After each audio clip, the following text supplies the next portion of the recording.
မင်္ဂလာပါ Willy Education Consultancy ကနေပြန်လည်ကြိုဆိုလိုက်ပါတယ်ဒီနေ့မှာတော့မနော်မိတ်ဆက်ပေးမဲ့အကြောင်းလေးတစ်ခုရှိရပေါ့နော်အဲ့ဒါကတော့ Kaplan Singapore ပါအဲ့တော့ဒီ TikTok ထဲမှာပေါ့နော်မနော်ပြီးခဲ့တဲ့ရက်က Kaplan Singapore ရဲ့ Asia World Tour ပွဲလေးကိုသွားပြီးတက်ရောက်ဖြစ်တယ်ပေါ့နော်အဲ့မှာဒီ Kaplan ကနေပြီးတော့သူတို့ partnership လုပ်ထားတဲ့ဒီအကြောင်းတွေအကြောင်းပေါ့နော်အသစ်ထပ်ပြီးတော့ partnership လုပ်ထားတဲ့အကြောင်းတွေအကြောင်းကိုသူတို့ပြပြပေးခဲ့တယ်ပေါ့နော်ဆိုတော့သူတို့အသစ်လုပ်ထားတဲ့အကြောင်းကကြတော့ University College Dublin Ireland ပေါ့နော် Ireland မှာရှိတဲ့ high rank ဖြစ်တဲ့အကြောင်းနဲ့သူတို့ချိန်ထားတာပေါ့နော်အဲ့တော့အဲ့မှာသူတို့ချိန်ထားတဲ့အကြောင်းတွေပြီးရဲ့အခါကျတော့ scholarship တွေကဘယ်လိုပေးနေလဲဘယ်လို major တွေရှိလဲသင်ကြားမှုပုံစံ academic တွေကဘယ်လိုမျိုးသွားနေလဲဆိုတာလေးတွေကိုသူတို့တေချာလေးရှင်းပြပေးတဲ့အတွက်ကြောင့်မနော်တို့ information လေးရခဲ့တယ်ပေါ့နော် partnership ချိန်ထားတဲ့အကြောင်းတွေအကြောင်းကိုမပြောပြပေးခင်မှာပေါ့နော် Kaplan Singapore အကြောင်းလေးကိုအရင်ဆုံး sharing လုပ်ပေးချင်ပါတယ်နော်Kaplan Singapore ဟာဆိုလို့ရှိရင်စင်ကာပူနိုင်ငံမှာရှိရပေါ့နော် private university တွေတဲကမှတက်တန်းရင်းနေပေါ့နော်ကျောင်းတစ်ခုဖြစ်တယ်အဲ့တော့ဒီကျောင်းမှာဆိုလို့ရှိရင် diploma ပြီးတဲ့အခါကျတော့ bachelor masterဒီကနေတဆင့်ပေါ့နော် doctorate program တွေအထိပေါ့နော်တက်ရောက်လို့ရနိုင်တယ်ပေါ့နော်အဲ့တော့ Kaplan ကစင်ကာပူမှာတက်တန်းရင်းတဲ့ university တစ်ခုဖြစ်တဲ့အပြင်ပေါ့နော်သူ့ရဲ့စီကနေမဟုတ်ဘဲနဲ့ partnership ဖြစ်တဲ့ပေါ့နော် UK Australia Ireland ဒီနိုင်ငံတွေကနေမှတဆင့် university နဲ့ partnership လုပ်ထားပြီးတော့ဒီကဘွဲတွေကိုကျောင်းသားတွေကို lecturer တွေကိုယ်တိုင်လာရောက်ပြီးတော့သင်ကြားဖို့အတွက်ပေါ့နော် support လုပ်ပေးတဲ့ institute တစ်ခုဖြစ်ပါတယ်အဲ့တော့သူနဲ့ partnership ချိန်ထားတဲ့ university တွေကတော့ University College Dublin ဒါကIreland မှာရှိတာပေါ့နော်ပြီးရခါကျ University of Essex UK University of Portsmouth UK ပြီးရခါကျ Murdrof University Australia Griffith University Australia ပေါ့နော်ပြီးတော့ Ecowan University Australia ဒီ University နဲ့ချိတ်ဆက်ထားပါတယ်Kaplan Singapore မှာဆိုလို့ရှိရင်ပေါ့နော်အဓိကအားဖြင့် business နဲ့ပတ်သက်တဲ့ major တွေတက်ရောက်လို့ရတယ်ပေါ့နော်ဒီမှာဆိုရင် hospitality အပိုင်းတွေပါမယ် finance and accounting ပြီးရခါကျ business management international business ပေါ့နော်ပြီးရခါကျတော့မတို့ဒီ logistics and supply chain ပေါ့နော်ဒီအပိုင်းတွေပါတက်ရောက်လို့ရတဲ့အပြင်ကို IT နဲ့ပတ်သက်တဲ့ information technology တို့ပြီးတဲ့ခါကျတော့ cyber security တို့ဒီအပိုင်းတွေလည်းတက်ရောက်လို့ရတယ်ပေါ့နော်နောက်ပြီးတဲ့ခါကျတော့မတို့ဒီမှာဆိုလို့ရှိရင်ပေါ့နော်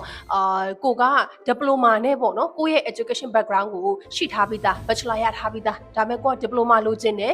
world recognized ဖြစ်တဲ့ diploma တွေလိုချင်တယ်ဆိုလို့ရှိရင်လည်း Kaplan Singapore မှာတက်ရောက်လို့ရပါတယ်အဲ့တော့မနို့တို့ဒီပွဲလေးတက်ရောက်ခဲ့တဲ့ UCD ကဆိုလို့ရှိရင်တော့ဒါသူက Ireland ရဲ့ high ranking ဖြစ်တဲ့ university ဖြစ်တယ်အဲ့တော့မနို့တို့သွားပြီးတက်ရောက်ခဲ့တဲ့ဒီပွဲလေးကနေတဆင့်ပေါ့နော်သိရှိခဲ့ရတဲ့ University College Dublin ပေါ့နော်ဒီဟာဆိုလို့ရှိရင် Ireland မှာ high rank ဖြစ်တဲ့ university ဖြစ်တယ်ပြီးတဲ့အခါကျတော့ research university ဖြစ်တဲ့အတွက်ကြောင့်မို့လို့သူ့ရဲ့ပေးထားတဲ့ဘွဲကလည်းranking ကောင်းတယ်ပေါ့နော်နောက်တစ်ခုကကြတော့ Kaplan မှာတက်ရတယ်ဆိုပေမဲ့လည်း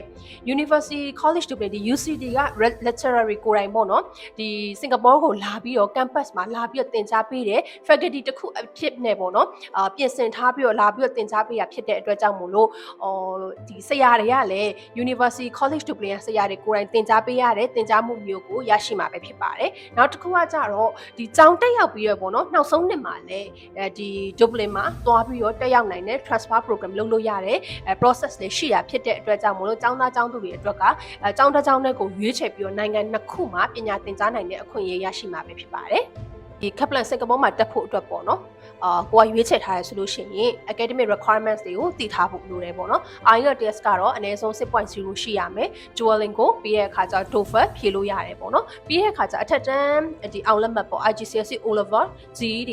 ပြီးတဲ့အခါကျ matriculation အခုနောက်ပိုင်းဆို grade 12ပြီးတဲ့အခါကျ OSCE တို့ A level တို့ IB တို့နဲ့လည်း